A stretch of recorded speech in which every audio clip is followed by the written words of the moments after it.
আয়েশা রে, তুমি জগতের শ্রেষ্ঠ মুহাদ্দিসা, তুমি হলা উম্মুল মুমিনিন, কিন্তু তুমি এমন একটা কথা বলেছ যে কথার মধ্যে এমন নোংরামি আছে, এত দুর্গন্ধ পাপ। যদি সাগরের সমস্ত পানির মধ্যে তোমার এই বাক্যটা ঢেলে দেওয়া হয়, সাগরের সমুদ্রের সমস্ত পানি নাপাক হয়ে যাবে। নাউজুবিল্লাহ বলেন, নাউজুবিল্লাহ। আল্লাহ সবাইকে এই গীবতের গুনাহ থেকে হেফাজত করার তৌফিক দান করুক। তো কি করব? প্রশ্ন আসে না? নেই গীবত করতাম না তো কি করতাম? মানুষের আইব আপনি ঢাইকা রাখেন, মানুষের দুধ যদি ঢেকে রাখেন, টাকা পয়সা খরচ আছে? ক্ষতি আছে আপনার? আমার ক্ষতি আছে? বলেন না। মালংদার ডুলাজারের মুসলমানেরা কোনো ক্ষতি আছে? তবে লাভ আছে না নাই? কথা বলেন, আছে না নাই? ক্বালা ক্বালা রাসূলুল্লাহি, সবাই বলেন সাল্লাল্লাহু তাআলা আলাইহি ওয়াসাল্লাম, মান সাতারা মুসলিমান সাতারাল্লাহু তাআলা উয়ুবাহু ইয়াউমাল কিয়ামাহ, বা উয়ুবাহু নেই, সাতারাহুল্লাহ ইয়াউমাল কিয়ামাহ। যে ব্যক্তি কোনো মুসলমান নরনারীর দোষ ঢেকে রাখলো, দোষ চর্চা করে নাই, ময়দানে মাশরে তার পুরস্কার হিসাবে আল্লাহ রাব্বুল আলামিন দুনিয়ার অসংখ্য গণিত গোপন গুনাহ আমার আল্লাহ রহমতের চাদর দিয়ে ঢাইকা রাখবেন। ওয়ামান তাতাব্বা আওরাতা আখিহিল মুসলিম তাতাব্বা আল্লাহু আওরাতাহু, ওয়ামান তাতাব্বা আওরাতাহু ইয়াফজাহু আলা সাইরিল খালায়েক। আর যদি আমি আপনার দোষের পিছনে পড়ি, ময়দানে মাশরে শাস্তি স্বরূপ আল্লাহ পাক আমার সমস্ত দোষগুলো উদ্ঘাটন করে দেবেন। আল্লাহ যদি আমার দোষ উদ্ঘাটন করতে লাগেন, বলেন ময়দানে মাশরের সমস্ত মখলুকের মধ্যে আমার চাইতে লাঞ্ছিত, লজ্জিত, অপমানিত, অপদস্থ, আমার চাইতে জলিল ও খার ময়দানে মাশরে আর কেউ থাকবে না। সবার সামনে আল্লাহ বেইজ্জত করবেন, বেইজ্জত করবেন। এই জন্য আসুন মুমিন মুমিনের সতর আইবগুলোকে ঢাকি, তাদের আইব চুপায়া রাখি, জানলেও না জানার ভান করি। কেউ বলতে চাইলে তাকে বারণ করি যে ভাই, আপনি আমি ওনার একটা দেখতেছি, আমার ভিতরে কত শত শত দোষ আছে। যদি আমারগুলো আল্লাহ প্রকাশ করে দিতেন তাহলে আমার কি অবস্থা হইতো? আল্লাহ ঢাইকা রাখছেন, গোপনে করেছি গুনাহ, যত গুনাহ করেছি মাওলা জীবনে, মাফ করিয়া দেন গো আল্লাহ নিজ গুণে। আল্লাহু আকবার বলেন, আরো বড় করিবেন আল্লাহু আকবার।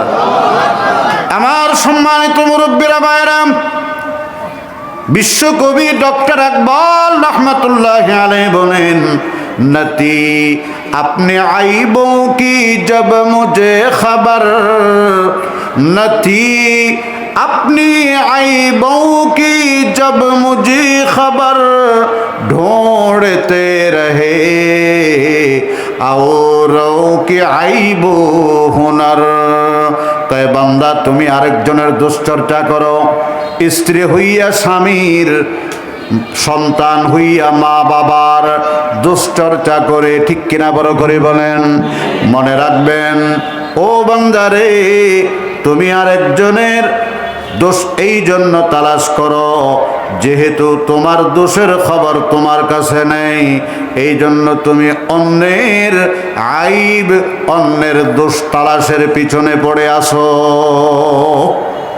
নতি अपने आइबों की जब मुझे खबर रहे ढूंढते औरों की आइबो हुनर। বলেন তো কোনোদিন দেখছেননি এই 4টা আঙ্গুল 5টা আঙ্গুলের মধ্যে আপনার দিকে আমি দোষের একটা আঙ্গুল দিয়ে ইশারা করলাম? বলেন তো আমার মুরব্বীরা বাইরা রে, বাকি 4টা আঙ্গুল আমার দিকে আসে না নাই?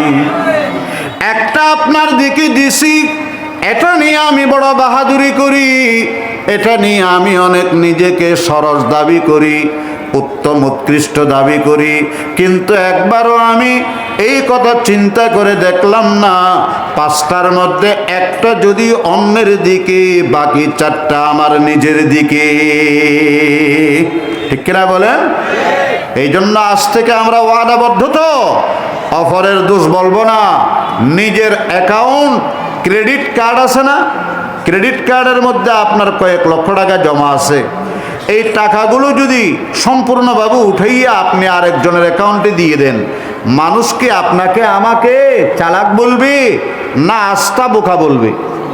যার পর নাই বোকা বলবে, গাধা বলবে, নির্বুক একবারে, যার পর নাই আন্ডার মেট্রিক কি বলে যে গাধা, এইরকম মানুষ কেমনে থাকে? ভাই এটা টাকা এই জন্য আপনি আমার খবর হয়, কিন্তু আমল নামার সওয়াবের ব্যাপারে আপনার আমার খবর হয় না। খাহি কেশবি দিলে টু আইনা পড়েন, খাহি কেশবি দিলে টু আইনা দাহ চিজ বেরুকুন আজ দরুনে সিনা। আল্লাহর ওলিরা মাশায়েখ আযমেরা বলেছে, বান্দা তোমার দিলটা যদি আয়নার মতো পরিষ্কার পরিচ্ছন্ন নির্মল একদম ফ্রেশ করতে চাও, 10 ধরনের রোগ তোমার সিনার ভিতরে ঢুকে আছে, এগুলাকে বাহির করো। 1 নম্বর হেরসো আমলো, হেরসো আমলো গজবু দরুগ গীবত। 1 নম্বর অতি লোভ, অতি লালসা, অতি বড় বড় আশা, মিথ্যা বলা, গীবত করা। ঠিক কিনা বলেন? হাসাদু বুখুলু রিয়াউ কিবরু কিনা, হিংসা, লৌকিকতা, অহংকার এবং সাথে সাথে বিদ্বেষ, এই সবগুলোকে অন্তর থেকে পরিষ্কার করো, তোমার কলবটা জান্নাতের উপযোগী হয়ে যাবে।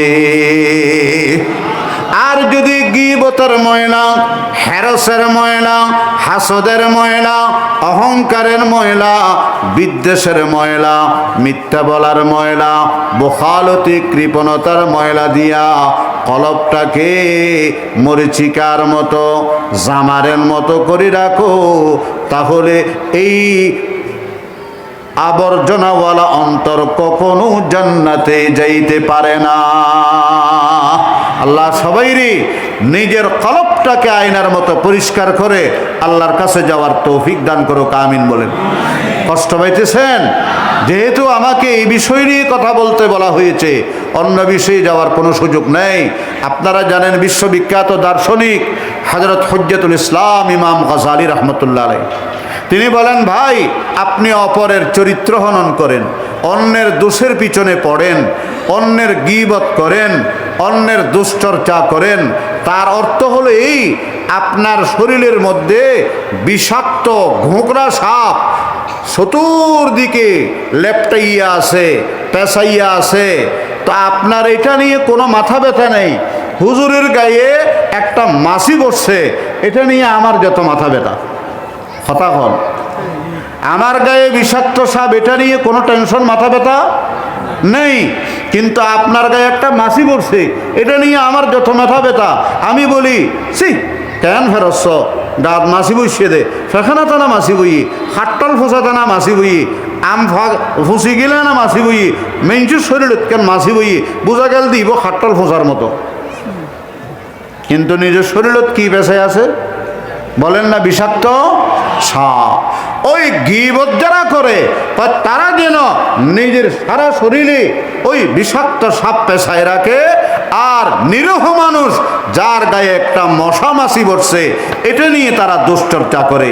আল্লাহ সবাইকে এই গীবতের গুনাহ থেকে বাঁচার তৌফিক দান করুক, আমিন। আরেকটা জরুরি কথা বলবো, জবানে গীবত করা আর একটা কলমের মাধ্যমে অনলাইনে, ইনস্টাগ্রামে বলেন না, ফেসবুকে বলেন, ওয়েবসাইটে গীবত করা, গুনার মধ্যে কোনো 19-20 আসেনি? বলুন, কলমের গুনাহ, কলমের গীবত, অনলাইনের গীবত, ফেসবুকের গীবত, মৌখিক গীবত থেকে আরো অনেক অনেক মারাত্মক, ঠিক কিনা বলেন? কারণ আমি মৌখিকভাবে এই মিডিয়া যদি না থাকতো তাহলে আপনারা যে এই মাইকের মাধ্যমে কয়েকশো কয়েক হাজার মানুষ শুনতেছেন, ইনাদের পর্যন্ত আমার কথাগুলো সীমাবদ্ধ থাকতো।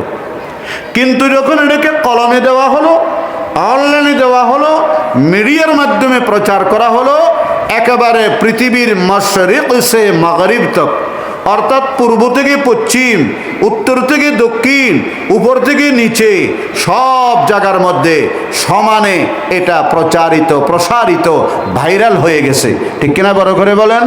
তাহলে কলমের গীবত, ফেসবুকের গীবত, অনলাইনের গীবত, এটা জবানে মুখের গীবত হচ্ছে, এটা আরো অনেক অনেক মারাত্মক। আল্লাহ এই গীবত থেকে আমাদেরকে হেফাজত করুক, আমিন বলেন। আমি একটা কথা না বলি পারতেছি না, আজকে আমাদের মধ্যে শতদা বিভক্ত, যত জন তত মত, যত মত তত পথ, ভিন্ন ভিন্ন। আসুন ওয়াতাসিমু বিহাবলিল্লাহ, আমরা এক হয়ে যাই, আল্লাহর কোরআনের রশিকে মজবুতের সাথে পাকড়াও করে কোরআন যা হ্যাঁ বলবে তার উপরে আমাদের জীবন চালাবো, কোরআন যেটা না বলবে তা থেকে আমরা সম্পূর্ণ দূরে আর বারণ করব। রাজি আছি তো ইনশাআল্লাহ? আজকে আমাদের না ইত্তেফাকি, আমাদের দ্বিমত, অনৈক্য, এর পিছনে একমাত্র কারণ হলো আমাদের জবান, আমাদের জবান। এই যে স্টেজে যারা বসে আছেন গুণীজন, আপনারা আমার সামনে বসে আছেন, আমি যদি এখান থেকে আমার পরবর্তী প্রোগ্রাম যেখানে আছে ওখানে গিয়ে একজন মানুষের যদি আমি গীবত করি, কেউ না কেউ যদি ওনাকে বলে যে মুস্তফা নূর ইসাব তো এখানে ঈশা আপনার একেবারে সদ্য গোষ্ঠী দোলাই করতেছে, তাহলে বলেন ওনার লোকে আমার দূরত্বটা বাড়লো না কমলো? বাড়লো না? এবং এই মাহফিলওয়ালা শোনার পরে আমার ব্যাপারে কি মন্তব্য করবে? লোকটা তো এমনি বেশ বুসাই ঠিক আছে, দেয় না, ভিতরে তো একবার হল করলিয়া মানুষ বেতন তো বাইরে আর ভিতরে বেশি বেশ কম দিন, ইবে এটা একবার হ্যাঙ্গুরি কি নাম হলে আসি খুশি করে গেল, আর ওটা যাই আর গীবত করে, হইবে না হইব? এই জন্য আসুন এই জবানকে আমরা কন্ট্রোল করি। হযরতে আবু বকর সিদ্দিক রাদিয়াল্লাহু আনহু ঈদের দিন সবাই নতুন নিত্য পোশাক পরিধান করে হাসি খুশি আনন্দ উৎসব বেড়াবেড়ি মিষ্টি খাওয়া খুই সব করতেছে, কিন্তু উনি ঘরের এক কোনায় বসে নিজের জিহ্বা ধরে টানাটানি করতেছেন। বলা হলো আপনি আপনার জিহ্বা ধরে এরকম টানতেছেন কেন? তখন হযরতে আবু বকর সিদ্দিক রাদিয়াল্লাহু তাআলা আনহু বললেন, আও ইন্না হাযা আওরাদানিয়াল মাওয়ারিদা, এই জিহ্বা, এই জবান আমাকে অনেক ধ্বংসের তলদেশে নিয়ে গেছে, আমাকে অনেক পতনের দিকে নিয়ে গেছে, হালাকতের গভীর অন্ধকার গর্তের মধ্যে আমাকে ফেলে দিয়েছে। নাউজুবিল্লাহ বলেন। এই জন্য আমরা আমাদের বড়জনদের ব্যাপারে আমার ভিন্ন মত হতে পারে, আমার ভিন্ন দল হতে পারে, কিন্তু মনে করতে হবে সে আমার মুসলমান ভাই, ঠিক কিনা বলেন? ইন্নামাল মুমিনুনা ইখওয়া, ঈমানের প্ল্যাটফর্মে আমাদেরকে ভ্রাতৃত্ব, ইত্তেহাদ, ইত্তেফাক, একতা, সীসা ঢালা প্রাচীর হয়ে যাইতে হবে, এর আর কোনো বিকল্প নাই। আপনারা মনে করেছেন 5 তারিখ এই ফ্যাসিস্ট স্বৈরাচার, এই স্বৈরাচারিণী যার হাতে লক্ষ লক্ষ আলেমদের রক্ত, লক্ষ লক্ষ এই দেশের রাজনীতিবিদদের রক্ত রঞ্জিত, সে পালাইছে, দুশমন পালাইছে, কিন্তু এক সাপ যদিও মারা গেছে, আরো হাজার লক্ষ সাপ এখনো জায়গা মতো গর্তের ভিতরে আছে, ঠিক কিনা বলেন? এই সময় আমাদের একতার বিকল্প নেই, আমাদের ইত্তেহাদের বিকল্প নেই। হাবলুল্লাহ কোরআনে কারীমের উসওয়ায় প্ল্যাটফর্মে আমাদের সবাইকে একতাবদ্ধ, এক প্ল্যাটফর্মে আইসা যেতে হবে। কথা বলেন, আমি লম্বা টুবি, আরেকজন গুল টুবি, আরেকজন উঁচা টুবি, আরেকজন নিচা টুবি, এই ভেদাভেদ থাকতে পারবে না। আল্লাহর ওয়াস্তে আপনার পায়ে আমার টুপিটাইলা হলো একথা বলি যে গীবত যে বিষয়টা আমাকে দেওয়া হয়েছে এর সাথে উম্মতের বর্তমান প্রেক্ষাপটে ইত্তেহাদ ও ইত্তেফাকের ঘনিষ্ঠ সম্পর্ক আছে না নাই? কারণ আমাদের না ইত্তেফাকের একমাত্র কারণ হলো আমরা একে অপরকে বরদাস্ত করতে পারি না। আমি একে অপরের গীবত করি, আমি একে অপরকে জবান দিয়ে কষ্ট দিই, আমি একে অপরের কুৎসারটনা করি, আমি একে অপরের চরিত্রের উপরে আঘাত দিই, ঠিক কিনা বলেন? আপনারা দেখেছেন গত 15 বছরে একটা কোনো ঘটনা ঘটলো, হয়তো এটা জঙ্গিরা করছে। জঙ্গি কারা? ইউনিভার্সিটির মধ্যে যে সমস্ত ইসলামী রাজনৈতিক দলের আল্লাহু আকবার সুশাসনে এবং তাদের চরিত্র গঠনের ওই সমস্ত কর্মসূচি পালনের মাধ্যমে তারা নামাজি হয়েছে, তাহাজ্জুদ গুজার হয়েছে, দাওয়াতিল্লাহ দাওয়াতু তাবলীগের মেহনত করেছে, এদেরকে তারা জঙ্গি বানাইছে। মাদ্রাসা পড়ুয়াকে জঙ্গি বানাইছে, মানবতা বিরোধী বানাইছে, যুদ্ধাপরাধী বানানোর জন্য আর মানুষ পায় নাই। 50 বছর লক্ষ লক্ষ পথহারা মানুষকে যিনি পথের দিশারি দিলেন, হযরত বিশ্ববরণ্য মুফাসসিরে কোরআন মুফাক্কির ইসলাম আল্লামা দেলাওয়ার হোসেন সাঈদী রাহমাতুল্লাহ আলাইহি, ওনাকে পাইছে যুদ্ধাপরাধী বানাইতে। দেখছেন কত বড় খবিসের খবিস হলে এই যার রক্ত মাংসের লগে কোরআন মিশ্রিত হয়ে গেছে, এই আল্লামা আহমদ শফী রাহমাতুল্লাহ আলাইহি ওনারা বানাইছে তেতুল হুজুর। কথা দেখছেন? কথা বলেন না, কি বানাইছে? তেতুল হুজুর বানাইছে। এইরকম ভাবে আল্লাহু আকবার এই দেশের চরিত্র হননের কাজটা শুরু করেছে নাস্তিকেরা, আল্লাহ ওয়ালাদের উপরে চরিত্র হনন। কিন্তু একটা ইউনিভার্সিটির ছাত্র সে তার ধারালো অস্ত্র দিয়া নেশাগ্রস্ত হইয়া নিজের মা নিজের বাবাকে নিজের হাতে জবাই করছে, সে জঙ্গি না, টুপিওয়ালা দাড়িওয়ালা দেখলেই জঙ্গি, ঠিক কিনা বলেন? একমাত্র চরিত্র হনন করা, একমাত্র আল্লাহু আকবার আল্লাহ ওয়ালাদের দৃষ্টি মানুষের নজর থেকে সরাইয়া নেওয়া, আল্লাহ ওয়ালাদের আজমত এহতেরাম সাধারণ মানুষের অন্তর থেকে হটাইয়া দেওয়া। এই দিনে মাহফিলগুলো করতে পারে নাই, সব ইন্তজাম হয়ে গেছে, ওয়াইজ বসছে, হক কথা একটু দুইটা বাইর হইল বাস আসি বন্ধ করে দিছে ক্যাডাররা। অনেক বড় বড় মুফাসসির বড় বড় ওয়াইজদেরকে হেনস্থা করেছে, অপদস্থ করেছে, তাদেরকে আঘাত করেছে, তাদের গাড়ির উপর হামলা করেছে। এই জুলুমের অবসান হয়েছে কি হয় নাই? কিন্তু এই সুযোগটাকে আমাদেরকে ধরে রাখতে হবে। এরপরেও যদি আমরা কাদা ছোড়াছুড়ি করি তাহলে ভাই মনে রাখবেন আল্লাহ পাক যে বলছেন মুমিন মুমিনের ভাই, ইন্নামাল মুমিনুনা ইখওয়া। আপনি দেখেন দাউদ আলাইহিস সালামের দরবারে দুইজন গেল, বাদী বিবাদী বিচারের প্রার্থী হইয়া হযরতে দাউদের সামনে গিয়ে বলেন ইন্না হাযা আখি, হুজুর আমি বাদী সে বিবাদী, কিন্তু সে আমার পর নয়, সে আমার আপন, সে আমার ভাই, আমি তার ভাই, সে আমার ভাই। লাহু তিসউ ওয়া তিসউনা নাজা ওয়ালিয়া নাজাতুন ওয়াহিদা, আমার ভাইয়ের 99টা ঘোড়া আছে, সে সেঞ্চুরি করতে চায়, আর একটা আমারটা নিয়ে 100টা পূরণ করতে চায়। এটা হলো আমাদের মধ্যে মা বাইনানা মুতানাজা ফিহি মুখতালাফি মাসালা। আর নাইলে আমরা একে অপরের ভাই, সে আমার ভাই আমি কি তার ভাই।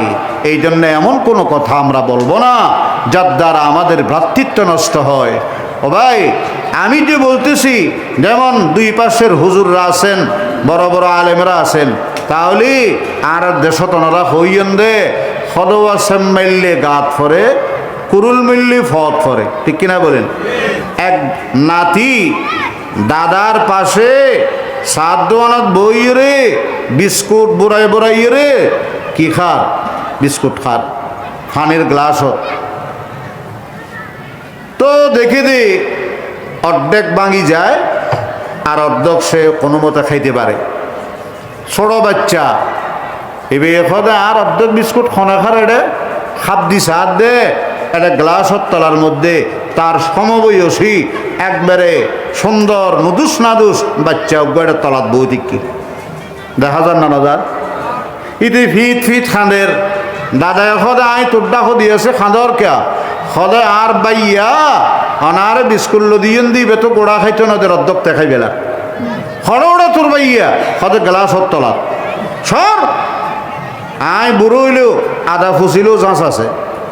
হ্যাঁ, ইটা আর ন চিনে দেয় যে এঙ্গুরি খাপ দি সাত দেওয়া এটা দেখে সাদা দাড়ি সাদা চুল মাথার মধ্যে টুপি ও মারি এবার তোর বাইয়া খাওয়ার দিতে তো আর বাপর তো করে বয়স বেশি ওরা ব্যাগ কলসা ব্যাগ কল তুতুন যদি বিস্কুট ফরানে মাগে আর নহবি না আর নাতের বিস্কুট লেখে খারাহারি করো হন সে ডুলোজারার মুসলমান মালমগড়ের তৌহিদি জনতা এই গাইল অফারও দিল না নিজেরও নিজে দিল কথা বলেন না।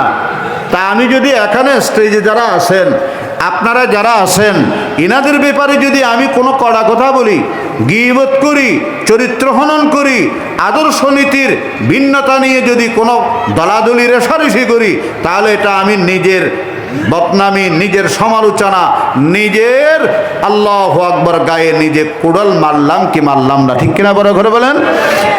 এই জন্য আসুন, আমাদের না ইত্তেফাকের একমাত্র সবব হলো আমাদের জবান। এই জবানকে আমরা কন্ট্রোল করব। আল্লাহ রাব্বুল আলামিন আমাদেরকে তৌফিক দান করেন, বড় করে বলেন আমিন। মা বোনরা কষ্ট পাবেন না, নিজের স্বামীর গীবত আমরা বেশি করি, এগুলো আমার কথা নয়, কিতাবের মধ্যে আছে। স্বামী যদি সদায় তোমার কিনগরির তোয়াল্লাই কিনগরির কি করছো তো আল্লাহ দিন করার তোমার ফল আল্লাহ কর দেন আল্লাহ কি কর সদে কি তোমার এদিন স্যান্ডেলের জোর আনি দিলাম জানো না বাটা আনি দিয়ে তো এনে কিনাম হদে অস্তামিককে যাইয়ে রে 15 টিকে 17 টিকিয়া এনে ফিতাওয়ালা স্যান্ডেল দিয়ে নানি দিয়ে বড় ডর কিছু আনি দিয়ে নাকি সনে জবানে কষ্ট দে এ ফের ভিজে শাড়ি একখানা অন্য দে একখানা আরো যাইতেও না দিলাম মার্কেটত তোমার ছয়ে যে আর তো গাত দেয়া ঘুরিব ইন কি আর স্বাধীনতা দর না আর আর গদ্দানা নিচু করে রাখা দে ইন আর মানতাম নয় নারী স্বাধীনতা অবাধ আল্লাহু আকবার বিচরণের সুযোগ দিতে হবে। জবানে কষ্ট দে আল্লাহর ওয়াস্তে খবরদার। এক আল্লাহর বলি ইবে বলেন নিজের বউর হদে হবো উড়ন একখানা তাহাজ্জুদের নামাজ পড়ি আল্লাহ পাক বলে ওই বিবির ওর বেশি খুশি যে বিবি শেষ সাথিয়া নিজেও উড়ে ওয়াই কাদা জাউজাহা নিজের স্বামীরও উঠাইয়া দেয়।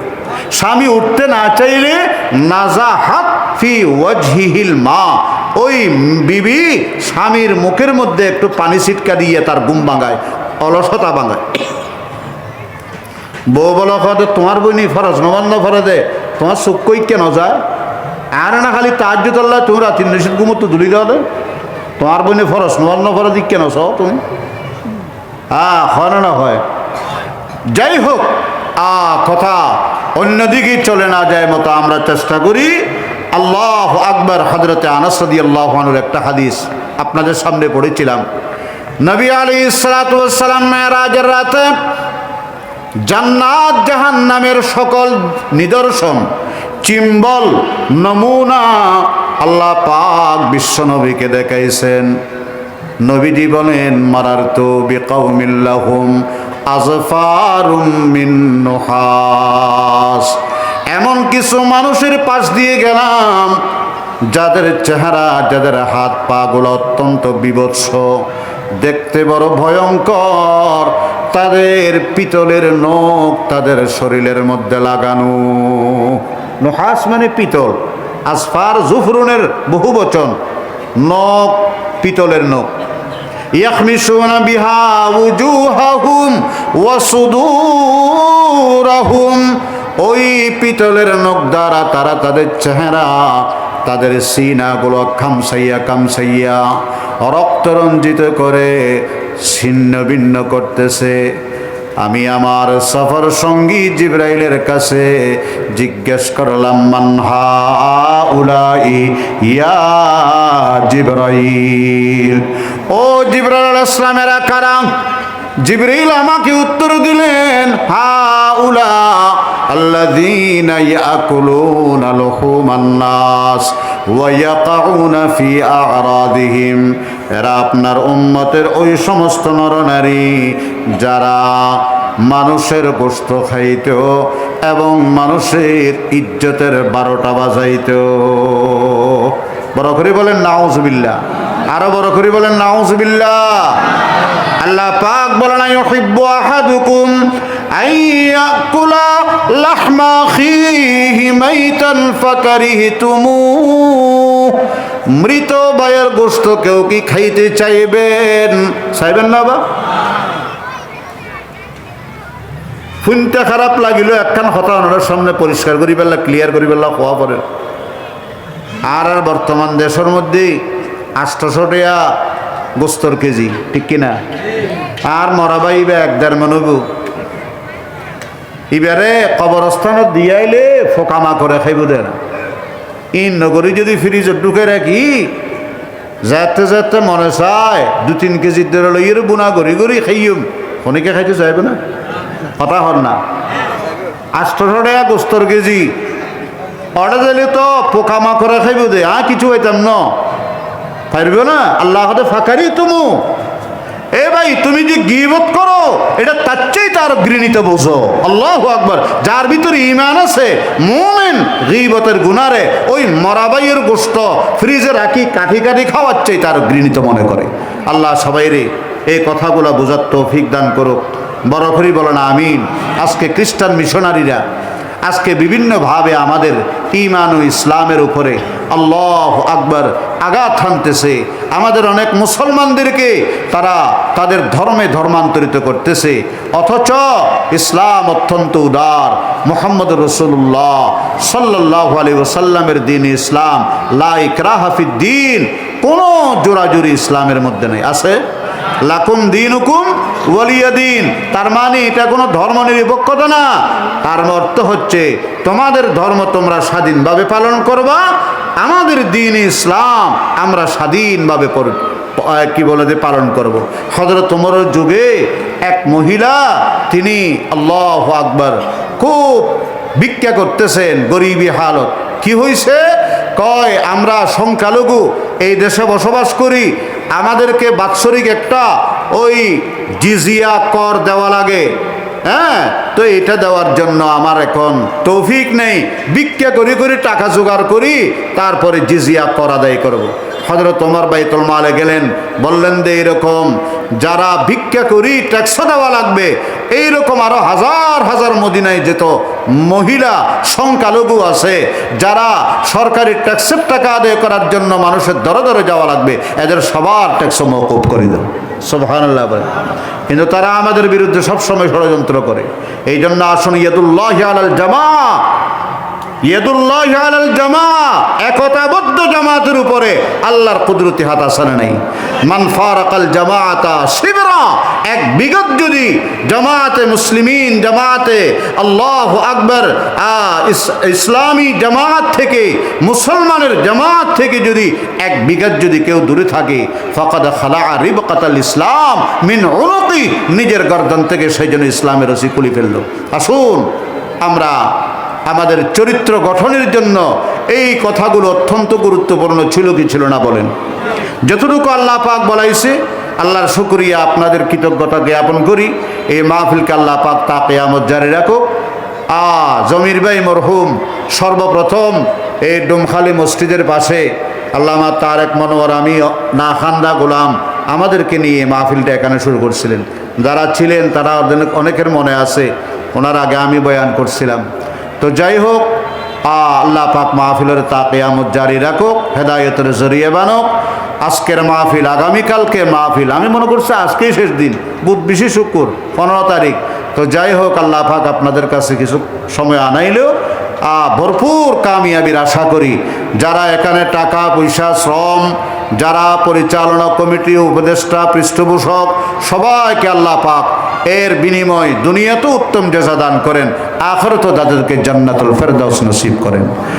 সপরিশেষে হযরত মরহুম পীরে কামেল মুর্শিদে বরহক আল্লামা আব্দুর রশিদ রহমতুল্লাহি আলাইহির কবরকে আল্লাহ পাক জান্নাতের টুকরায় পরিণত করে দেন, আমিন। وآخر دعوانا أن الحمد لله رب العالمين وصلى الله تعالى على النبي الكريم وعلى آله وصحبه أجمعين. السلام عليكم ورحمة الله وبركاته.